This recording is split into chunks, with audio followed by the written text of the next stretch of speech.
Sejam bem-vindos, meus amigos, ao canal Ouvindo um Bom Livro.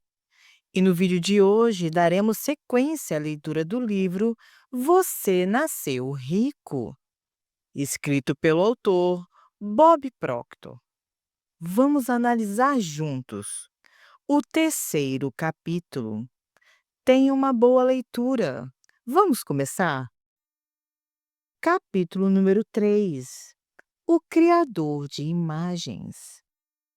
As ideias contidas nesse capítulo poderão significar um grande avanço para você, a partir do momento que adote verdadeiramente o conceito de criação de imagens, uma proposta realmente dinâmica. Eu estava palestrando em Oshio, alguns anos atrás, para um grande grupo de empresários. No momento em que eu explicava o conceito de um criador de imagens, um senhor do auditório repentinamente me interrompeu. Ele levantou-se e disse para todos que tinha 65 anos de idade e que tinha lido e falado sobre esse assunto várias vezes, mas que nunca realmente havia entendido até aquele momento. Eu quero sugerir que você leia esse capítulo algumas vezes, porque a maioria das pessoas vive e morre sem nunca entender completamente o poder de criar uma imagem. Entenda que nós estamos relacionando essa ideia a dinheiro, mas saiba que, tendo compreendido completamente o conceito de criação de imagens, você poderá efetivamente usá-lo para qualquer coisa que deseja. Não posso dizer com exatidão o dia em que eu entendi o conceito de criar uma imagem, mas posso dizer a você que essa compreensão teve um impacto mais profundo em minha vida que qualquer outra coisa que eu já havia aprendido. O conhecimento de criação de imagens elimina a competição da sua vida, mudando você do plano competitivo para o plano criativo. Você entenderá, portanto, que, na verdade, a única competição que você vai ter é com a sua própria ignorância. Essa ideia verdadeiramente me entusiasma. Para ser mais preciso, devo dizer que dividir essa ideia com você me emociona, porque sei que pode melhorar todos os aspectos da sua vida. Honestamente, eu amo ver as pessoas crescerem e se desenvolverem quando em suas consciências se implantarem as novas ideias. Mas, antes de me aprofundar, por favor, entenda que todos usam e sempre usaram o conceito de criação de imagens. De fato, tudo que acontece na sua vida tem um resultado direto como uma resposta ao processo da criação de imagens. Portanto, se tiver ciência apenas dos resultados que obteve, você perceberá que já empregou essa grande ferramenta mental. Olhe para o resultado que a maioria das pessoas obtém. Falando de modo geral, você pode dizer que é óbvio que, quando fazem uso da sua habilidade de criar uma imagem, as pessoas quase sempre a usam de uma maneira errada. Você é um criador de imagens. A maioria das religiões ensina que Deus é responsável por tudo que foi feito neste mundo. E eu compartilho dessa opinião por completo. Contudo, como co-criadores que somos, nós, seres humanos, devemos ter responsabilidade com o que Deus faz com as nossas vidas. O ministro da igreja e o fazendeiro. Uma vez ouvi uma história que ilustra muitíssimo bem o que eu acabo de dizer. Há muitos anos atrás, um ministro da igreja estava dirigindo por uma estrada do campo, quando se deparou com uma fazenda muito bonita. A fazenda era magnífica. A cerca estava bem cuidada e a plantação era de um verde radiante. Percebia-se claramente que as casas mesmo estando posicionadas a certa distância da rodovia, estavam limpas e recém-pintadas de branco. Havia flores bem cultivadas ao redor das casas e dos dois lados da estrada que dava acesso à rodovia. Também havia álamos altos e verdes, plantados dos dois lados da estrada, compondo uma linha reta, alcançando o pitoresco céu azul pálido. O gramado nos arredores da casa era um verde riquíssimo e também aparado como nenhum outro. Certamente, essa paisagem seria perfeita para um cartão postal, e o seu esplendor era absolutamente de tirar o fôlego. Então o ministro olhou para sua direita, para o outro lado da rodovia.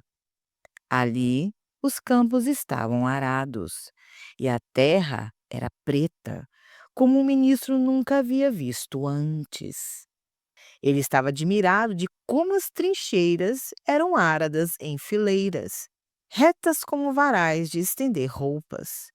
De longe, o ministro podia ver o fazendeiro sentado em seu trator, com um chapéu de palha na cabeça e vestindo um macacão azul claro.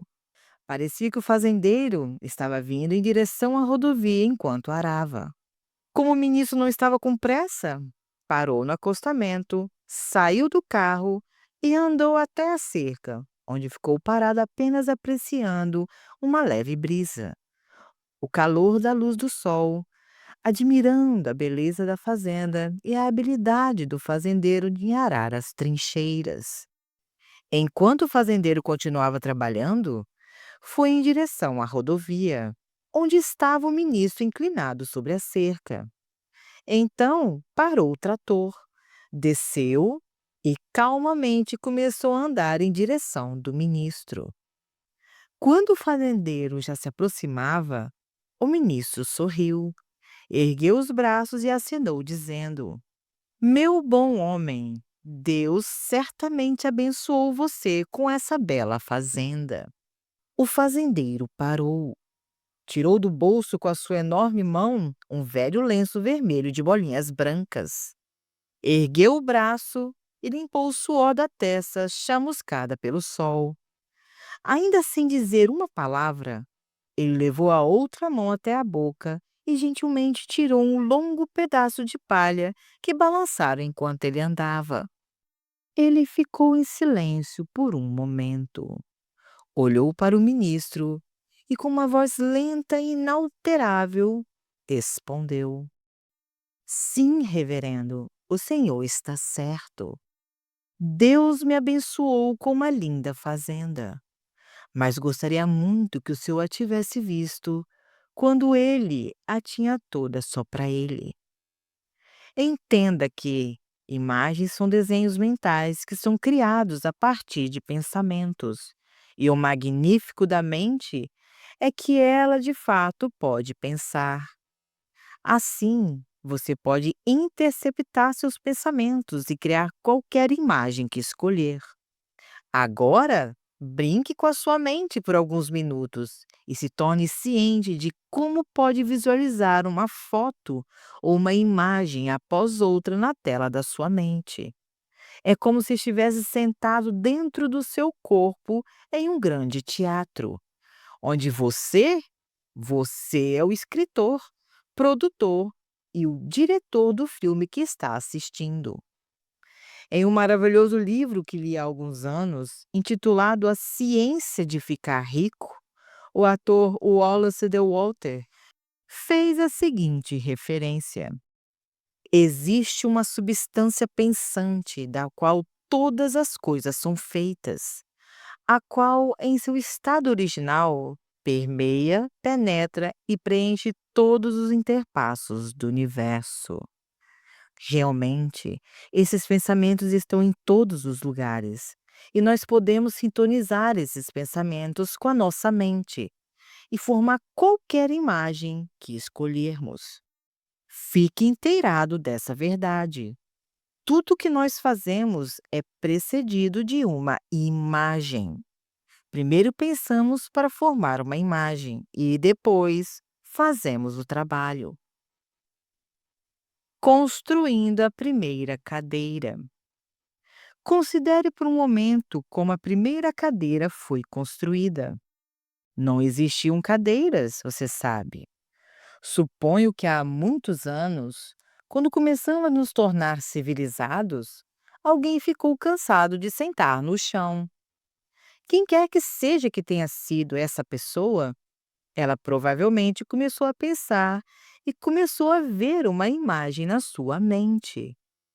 Ela provavelmente se viu em alguma coisa com suas pernas para baixo e suas costas escoradas em um apoio. Essa ideia apareceu porque essa pessoa imaginou que isso poderia oferecer uma posição mais confortável para se sentar. Certamente muito mais confortável do que sentar no chão com seus joelhos empurrando seu queixo. Desde que essa imagem surgiu, essa pessoa pensava na ideia frequentemente, até que um desejo de ter esse objeto começou a se desenvolver. O desejo move as pessoas para uma ação. E com a imagem em sua mente, o idealizador começou a construir algo para si mesmo, no seu mundo físico, que era o mais perto possível, uma réplica da imagem que tinha em mente. Uma vez que estivesse pronta, essa pessoa se sentaria. Quando a peça foi criada, a pessoa deixou suas pernas flexionadas com os pés apoiados no chão e as suas costas encostadas. A pessoa descobriu que isso era bom e chamou a sua criação de cadeira. A palavra cadeira é um símbolo que tem uma imagem correspondente. E ao ver ou escutar o símbolo cadeira, dispara uma imagem na tela da sua mente. Desde o surgimento da primeira cadeira, outras pessoas têm construído imagens de mais cadeiras, com estofados, que dobram, que reclinam. Então alguém se sentiu solitário por se sentar sozinho. E essa pessoa começou a pensar e criou uma imagem em sua mente de uma cadeira muito longa, o que se chamou de sofá. Precisamos continuar? Fora das cavernas, para dentro do condomínio, nós verdadeiramente construímos o mundo em que vivemos. Cristóvão Colombo visualizou um novo mundo e você e eu estamos vivendo nele. Os irmãos Wright nos imaginaram, propelidos através dos ares e nos trouxeram um avião. Samuel Morse se imaginou interrompendo o fluxo de energia através de cabos metálicos e nos deu o telégrafo com o código Morse. Copérnicos imaginou a multiplicidade do universo e nos fez compreendê-lo melhor.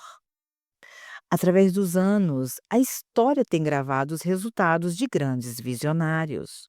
De fato, tudo que foi realizado primeiro e por um tempo, nada mais é do que uma imagem na mente do arquiteto. Perceba agora que você também é um arquiteto mental do seu próprio destino. Ir ao cinema. Jack Nicklaus, o jogador de golfe mais famoso do mundo, explica que nunca escolhe uma tacada sequer sem ter uma imagem muito clara na tela da sua mente, que mostre exatamente como a bola irá voar, como ela irá cair no chão e para onde ela irá rolar depois de alcançar o chão. Nicholas chama essa mentalização de ir ao cinema. E ele tem se tornado tão proficiente nisso que se tornou conhecido por todo o mundo. Fama e fortuna é o resultado disso. Um pouco antes, fiz referência a uma frase de Wallace de Walter, que existe uma substância pensante, na qual todas as coisas são feitas, a qual em seu estado original permeia, penetra e preenche todos os interespaços do universo. Na realidade, há uma substância pensante em todo o espaço, à sua volta e no seu interior. Seja consciente dessa verdade e sintonize-se agora mesmo, Use essa substância pensante para compor uma imagem na tela da sua mente. Visualize a si mesmo já tendo um montante de dinheiro que deseja para prover o que precisa e ter o estilo de vida que escolheu para viver. Prosperidade pessoal. Você está usando as faculdades mentais que todos têm? Elas são exatamente as mesmas faculdades mentais usadas por Copérnicos, irmãos Wright e Morse, os quais mencionamos anteriormente. Você deve ter desenvolvido o hábito de pensar que essas pessoas que mencionamos são diferentes de nós. Mas quero que saiba que a única diferença entre você e eles, ou de qualquer outra pessoa, é apenas na aparência e nas realizações. Nós todos vivemos em corpos diferentes e nós todos usamos nossas faculdades mentais inerentes de diferentes formas. Mas a nossa estrutura básica é fundamentalmente a mesma. Olha, eu estou certo de que existem centenas de professores e muitos outros profissionais que irão dizer a você que o que eu acabei de dizer não faz nenhum sentido. Mas incrédulos como esses sempre existiram. E eles são, na minha opinião, pobres pessoas. Todos os autênticos e grandes líderes estão completamente de acordo com o que eu acabei de explicar sobre a igualdade entre você e pessoas grandiosas do passado e do presente. Até Jesus tentou dizer ao mundo, quando ele estava fazendo um trabalho maravilhoso há 2000 anos atrás, que você também era capaz de fazer o mesmo que ele. De fato, Jesus até foi mais longe ao afirmar: vocês farão milagres ainda maiores do que os meus. Acredite nele. Pessoas incrédulas dirão que não é isso que ele quis dizer. Mas deixe-me assegurá-lo, é exatamente isso que ele quis dizer, sim. E se você puder ver e crer, você poderá fazê-lo. Napoleão Hill passou quase a sua vida inteira estudando 500 dos maiores empreendedores do mundo. A essência desse exaustivo estudo está escrito no seu grande livro, Quem Pensa Enriquece. O que quer que a mente possa conceber e acreditar, ela pode alcançar. Muitas pessoas não acreditam nisso, mas aquelas que acreditam provam isso para si mesmas. Por que não provar essa verdade para si mesmo agora? Apenas construa a imagem de prosperidade na tela da sua mente e assista ao que acontece. Lembre-se de que, mesmo que as coisas fiquem difíceis, você deve manter a imagem de prosperidade pessoal. Provavelmente encontrará uma série de circunstâncias que irão quase convencê-lo de que está regredindo. Mas a chave é a persistência. Continue mantendo a imagem de prosperidade pessoal e entenda que o que está acontecendo com você é o que deve acontecer para prepará-lo para receber as coisas boas que deseja. Persistência. Napoleão Hill devotou um capítulo inteiro de seu livro Quem Pensa Enriquece para a persistência. Nesse capítulo, ele escreve: pode não haver nenhuma conotação heróica na palavra persistência, mas essa qualidade é vital para os que buscam o sucesso. Mais adiante, Hill também apontou que a única coisa que separou Thomas Edison ou Henry Ford do resto das pessoas do mundo foi a persistência. Esses grandes homens tinham essa imagem e eles não deixavam ninguém dissuadi-los. Eles foram persistentes. Um iluminou o mundo e o outro colocou o mundo sobre rodas. Ambos foram, é claro, financeiramente bem recompensados. No capítulo anterior, nós explicamos que o dinheiro é a recompensa por serviços prestados. Esses homens forneceram serviços importantes a milhões de indivíduos e a recompensa deles foi diretamente proporcional aos serviços prestados. Então, construa sua imagem de prosperidade e seja persistente. A forma em que se materializará a sua imagem lhe será mostrada. A persistência sempre compensa. Há alguns anos atrás, John Canary, meu amigo e sócio, discutia comigo o capítulo sobre a persistência do livro de Hill.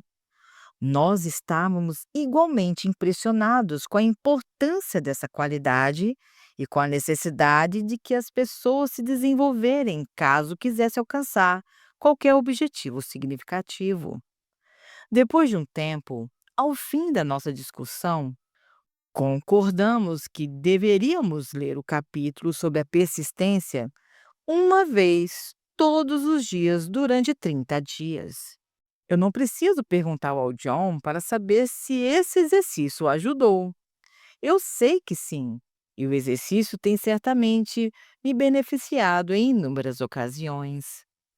Há uma história interessante a respeito de John Canary, que é muito apropriado compartilhar com você, mesmo porque ilustra muito bem o poder da imagem, bem como da persistência. Embora eu já conhecesse John Canary há alguns anos e tivesse conversado com ele em diversas ocasiões, certamente não o conhecia tão intimamente como quando escrevi este livro. É importante que eu faça essa ressalva aqui, pois vou estar me referindo a isso em breve. O incidente que vou relatar ocorreu em 1971. Eu morava em Chicago e tinha terminado um compromisso como palestrante em Edmonton, Alberta, Canadá. Quando retornei ao hotel, havia uma mensagem para eu ligar para John Canary em Belleville, Ontário, Canadá. Eu retornei a ligação e, depois de alguns minutos de uma breve conversa, John disse que seria importante nos encontrarmos pessoalmente, porque ele tinha algo para discutir e preferia não conversar pelo telefone. Pedi a ele que aguardasse enquanto olhava a minha agenda, que estava bastante apertada. Dizer que estava apertada é pouco. Eu estava ocupadíssimo. Quase todos os dias eu tinha um seminário ou um compromisso como palestrante em uma cidade diferente dos Estados Unidos. Eu expliquei isso para John e disse que, embora eu quisesse encontrá-lo, realmente eu não sabia quando poderia. Mas como John insistiu, eu lhe disse: Olha, escute, estou saindo de Edmonton para Chicago hoje à meia-noite. Para chegar a Chicago, eu preciso passar por Toronto. Vou chegar lá às 7 da manhã. Precisarei trocar de terminal. Eu vou sair do segundo terminal 1 hora e 50 minutos mais tarde. E eu vou ficar feliz por poder lhe encontrar, embora não lhe prometa total atenção depois de viajar a noite toda, hein? É importante também mencionar que John teria que se levantar cedo bastante para dirigir os 200 quilômetros de Belleville até Toronto, para nos encontrarmos no aeroporto às 7 horas da manhã. Recordo que tudo que John respondeu foi: Eu estarei lá. Na manhã seguinte, sentei na cafeteria do aeroporto e ouvi a John me explicar como ele queria fazer o que eu estava fazendo. Queria conduzir seminários. Ele também ressaltou que estava preparado para pagar o preço, qualquer que fosse. Para mim, era como ouvir uma música popular no rádio. Você ouve e ouve a toda hora a mesma música. Em quase todo seminário que eu conduzia, lá estava um homem ou uma mulher que queria fazer o que eu estava fazendo. Eu escutei isso em Biloxi, Mississippi, Butte, Montana, Los Angeles, Nova York, Moncton e Montreal. Era a mesma velha música. Agora aqui, estava eu em Toronto com um colega me perguntando sobre o que ele tinha que fazer. Enquanto o ouvia, comecei a relembrar de todas as viagens que já havia feito e do medo de ficar em pé e de falar em uma grande sala de convenções de hotel, lotada de pessoas que queriam que eu as mantivesse interessadas, mas que ao mesmo tempo estavam mentalmente fazendo um teste pensando: será que esse indivíduo sabe mesmo o que está falando? Em muitas situações, como uma convenção de vendas, você tem 40 minutos do começo ao fim para construir um vínculo com centenas de pessoas desconhecidas e fazer com que elas se sintam entusiasmadas com seu próprio potencial. Lembrei-me dos anos que passei noites acordados lendo e estudando, os anos de aprendizado participando de seminários por todo o continente, os anos de trabalho por quase nada de retorno financeiro, porque tinha o objetivo de preparar a mim mesmo para, por exemplo, conseguir prender a atenção de um grupo de pessoas durante um dia inteiro em um seminário. Essas eram as imagens que passavam pela minha mente. Foram 11 anos para eu chegar naquele ponto. Mas como dizer: "Não, você nunca conseguiria"? Quando alguém como John lhe pergunta, especialmente quando a essência do que você ensina é: você pode conseguir tudo o que verdadeiramente se propuser. Contudo, como dizer sim quando todo mundo, exceto por 2 ou 3 além de você, não consegue ganhar a vida com discursos em públicos, ao menos que sejam celebridades? E essa é uma história totalmente diferente. Quando John Canary terminou, eu disse o que já havia dito para todos os outros. Sim, você pode fazer, mas é difícil. Tenha certeza de que entendeu, John. É difícil. Você deverá estudar tremendamente, porque você não apenas deverá saber o que falar, mas também deverá ter as respostas para 1001 questões que aparecerão em consequência do que diz. Algumas das perguntas virão de pessoas profissionais, doutores, médicos, engenheiros e advogados, que na maioria dos casos sabem muito bem sobre o que estão falando. Assim, não somente você deverá estar certo, mas também confiante. Ou você ficará desacreditado perante a sua plateia inteira. E isso só precisa acontecer poucas vezes para você ficar desempregado. Além de estudar essas ideias, você deverá praticá-las também, ou não haverá nenhuma convicção em suas palavras. Isso sem mencionar o fato de que você será a contradição física do que ensina. É impossível, por exemplo, que uma pessoa doente ensine sobre saúde. Você deve desenvolver carisma, controle de voz e muitos, muitos outros detalhes. Resumindo, John, para cada um que consegue, 1000 irão falhar miseravelmente. Bom, geralmente, quando isso é explicado, a pessoa ainda diz que quer ir adiante. E você nunca mais ouve falar deles. John não foi exceção nesse sentido. Ele ainda queria seguir adiante. Contudo, em todos os outros sentidos, John foi uma exceção. Ouvi falar dele outras vezes. Disse a ele o que ler e o que fazer. E ele leu e fez. John leu centenas de livros. Ele os devorou, narrando em gravações e escutando no seu carro. Por sua própria conta, me acompanhava por todo o país e assistia a centenas de seminários. Escreveu milhares de páginas com anotações e estudava cuidadosamente. Finalmente, pedi a ele que abrisse e fechasse os seminários. Então, ele mesmo conduziria parte do seminário. No início estava cheio de medo, ele suava. Algumas vezes estava tão preocupado com o que o público pensava dele que esquecia tudo o que sabia. E como você sabe, uma plateia pode ser muito cruel. Mas apesar de tudo, ele continuou. Pense que isso custava dinheiro e ele não estava sendo pago. John Canary tinha criado uma imagem de si mesmo fazendo o que eu estava fazendo. E ele não pararia. Era persistente e isso dava certo. Sempre deu certo e sempre dará. Atualmente, ele tem o respeito de muitas das maiores empresas do mundo. Tem falado em quase todas as principais cidades da América do Norte. Ele também tem ganhado mais dinheiro em um dia do que ganhei o ano em que encontrei pela primeira vez. Então, se alguém de renome lhe disser que ter persistência e construir uma imagem não funcionam, apenas lembre-se que John Canary lhe diria: eu sei que você consegue, porque eu consegui.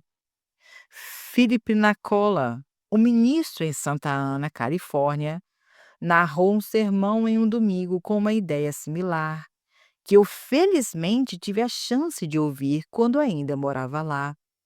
Ele disse: mantenha sua mente focada em uma imagem mais elevada, ao invés de mantê-la em uma preocupação simples.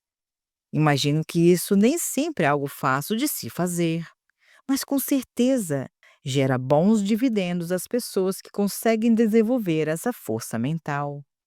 Forme uma imagem agora e desenvolva uma força mental para mantê-la.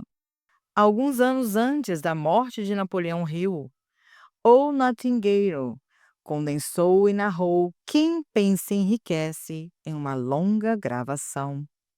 O senhor Hill apareceu para finalizar a gravação e disse: agora eu lhe ofereço a mão como amizade através do tempo e do espaço.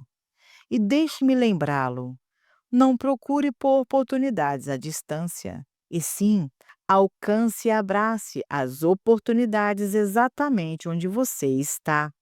Não espere até o fim deste livro. Construa agora e deixe as páginas restantes desse livro fortalecerem a imagem. Tente e apenas deixe sua imagem próspera flutuar no centro da sua consciência. Ela já está lá. É só deixá-la aparecer. Há muitos anos eu tenho estado consciente da força que flui através de nós para as boas realizações em nossas vidas, quando mantemos a própria imagem em nossa mente. Essa grande verdade tem sido responsável por muitas coisas maravilhosas que estão acontecendo na minha vida. Além disso, eu tenho visto vários exemplos de que a imagem apropriada tem feito na vida de outras pessoas. A história de Paul Hutzel. Eu seria negligente se concluísse esse capítulo sem compartilhar a história de Paul Hutzel com você. Tudo começou quando recebi a ligação de Charles Beck, que era o vice-presidente de vendas da seguradora Prudential Insurance Company of America, em Houston, Texas. Ele me convidou para falar em uma conferência de negócios regionais que seria em Toronto, Canadá. Ele explicou que tinham regiões diferentes, de maneira que eu teria que trabalhar em Toronto por aproximadamente 12 dias.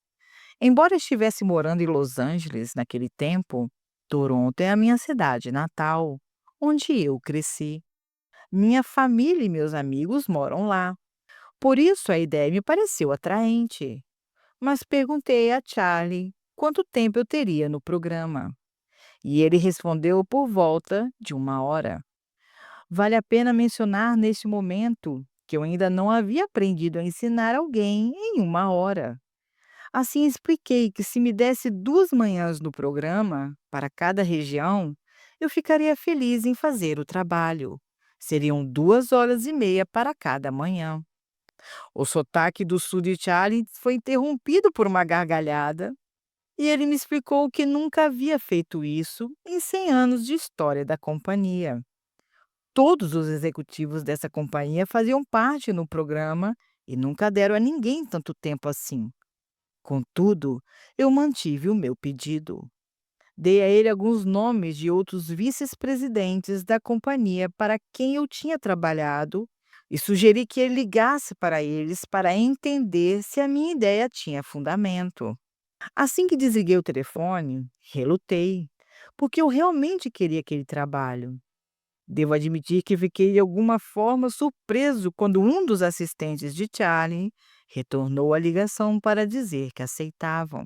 Ele também me falou que não sabia como eu tinha convencido o Charlie a me dar 2 horas no programa.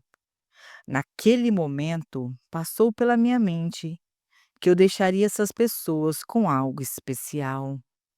E se decidisse usá-lo, eles poderiam literalmente mudar as suas vidas de um dia para outro, sem mencionar o efeito que isso teria sobre as suas vendas. Falaria do poder de uma imagem, ou para ser mais específico, do poder da autoimagem e dos benefícios em ter uma imagem positiva. Na conclusão do programa, em uma das regiões, um cavalheiro, Paul Hutzel, veio até mim e disse que era de vital importância falar comigo.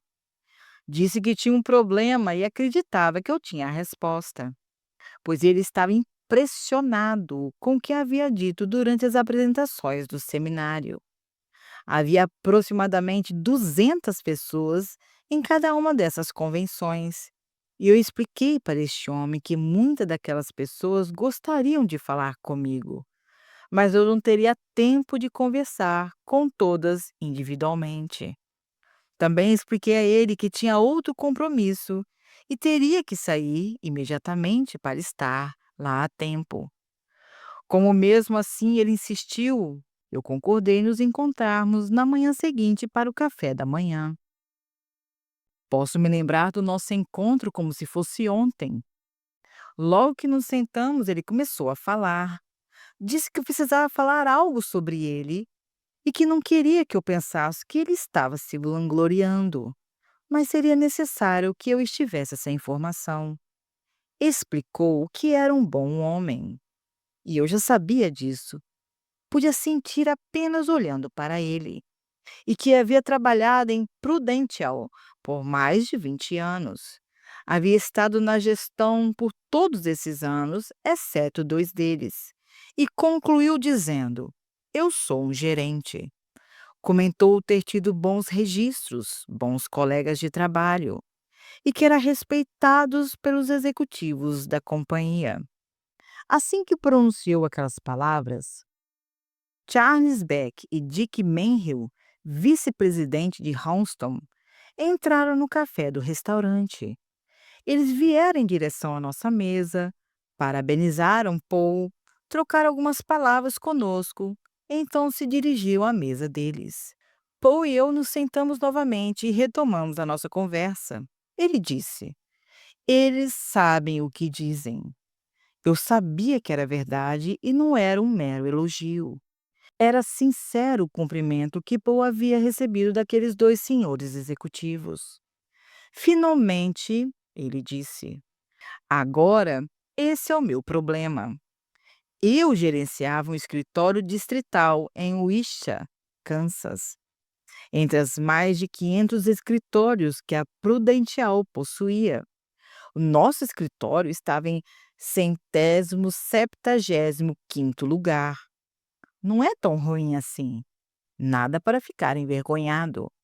O meu problema é que somos bons o suficiente para estarmos entre os 100 melhores, mas nós não estamos. Todos os anos tentamos, mas parece que nunca vamos conseguir. Naquele momento, eu sabia qual era a causa do problema de Paul Hutzel. Eu expliquei a ele que estava deixando que o relatório das vendas ditasse a imagem que ele mantinha em sua mente. Ele trabalhou muito, trabalhou com seus funcionários em equipe. Mostrei ao Paul que era vital que se visse entre os 100 melhores, independentemente do que o relatório de vendas mostrasse. Em outras palavras, ele deveria agir como se já tivesse no topo dos 100. Ele precisava se tornar mentalmente o que queria ser no plano físico. Também precisava aprender como transmitir essa ideia para todo o seu grupo. De repente, comecei a ver as luzes aparecendo na mente de Paul. Nós conversamos por algum tempo e eu expliquei o quanto pude sobre como a mente funciona e especialmente sobre o poder de fixar a imagem certa. Paul me agradeceu pelo tempo que lhe concedi e retornou a Wichita, Kansas. Assim que a sua região deixou Whitehorse, outra região entrou. Mas aproximadamente um dia depois, recebi uma ligação de longa distância de Wichita. Era Paul Hudson. Ele queria saber onde eu estaria ministrando os seminários quando as conferências estiverem terminadas. Disse a ele que estaria no sul de Illinois, no escritório domiciliar da Prudential, no meio oeste. Então ele me perguntou se poderia me acompanhar e viajar comigo por 2 ou 3 dias.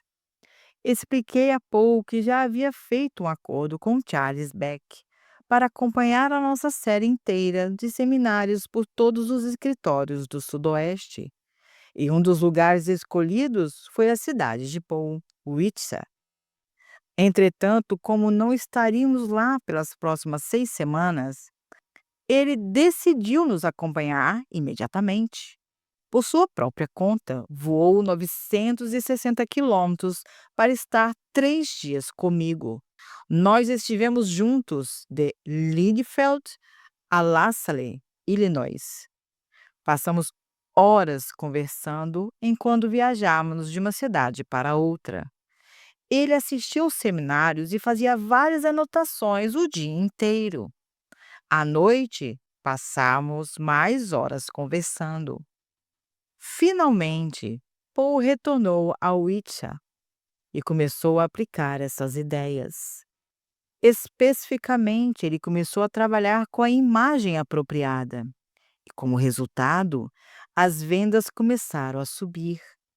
Por algum motivo estranho, o superior de Paul acertou a transferência dele de Wichita, onde estava há muitos anos, para Pittsburgh, Kansas, onde o escritório distrital estava na colocação de 173ª. Certamente isso não lhe parecia uma recompensa muito apropriada por todos os seus esforços. Mesmo assim, Paul aceitou a transferência como um desafio. Mais tarde, em meros 6 meses, o distrito de Pittsburgh chegava à 11ª colocação entre todas as empresas de seguro Prudential Insurance. Cada ano, a Prudential Insurance reconhece os 52 melhores distritos, os quais são os top 10%, concedendo-lhes uma menção. O distrito de Pittsburgh não recebeu uma menção em 9 anos, mas em apenas 6 meses após Paul Hudson tomar o controle do Leme, eles estavam entre os top 2%. Somente 2 anos depois, perderam o primeiro lugar por alguns meros pontos percentuais. Hoje, Paul Hudson é vice-presidente de vendas em Houston, Texas, pelo território do Sudoeste. Ele é um homem que aprendeu bem o impressionante poder da criação de imagens. Se conversasse com Paul Hudson hoje, ele seria rápido em dizer que nunca deixou os resultados do presente influenciar em imagem que sustentava na mente. Ao invés disso, ele sustentava a imagem do que ele queria, então agia como se já estivesse lá. Paul Hudson é, sem questionar, um dos melhores exemplos que você encontrará quando o assunto é criação de imagens e sua execução. Ele se tornou um estudante sério da mente, e estou feliz em poder contar com ele entre os meus bons amigos. Entenda isso. Você pode fazer a mesma coisa que Paul Hudson faz. Assim, comece agora mesmo de onde estiver. Crie a imagem do que você quer, então atue como se já a tivesse.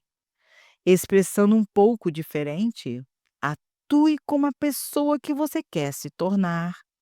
Assim como Goethe, o filósofo alemão, uma vez escreveu: antes de fazer alguma coisa, você primeiro precisa ser. alguma coisa.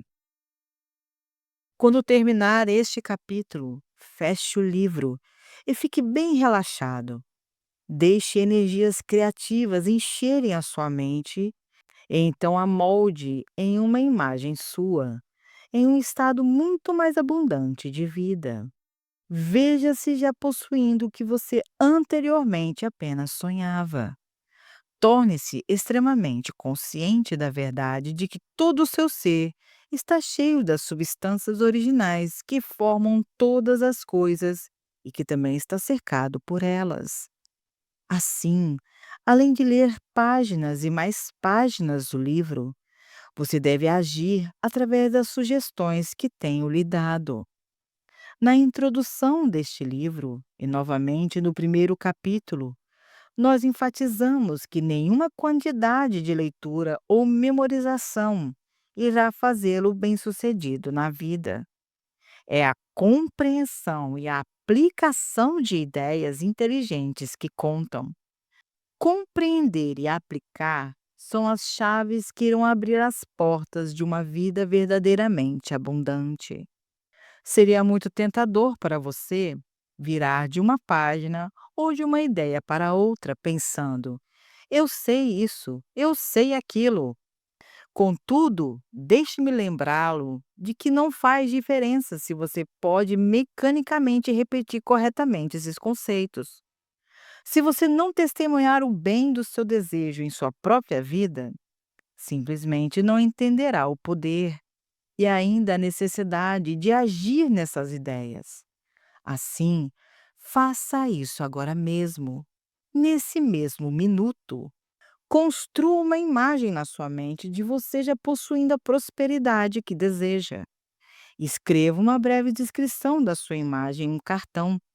Carregue em sua carteira e leia isso todos os dias, várias vezes, até essa imagem preencher o seu consciente.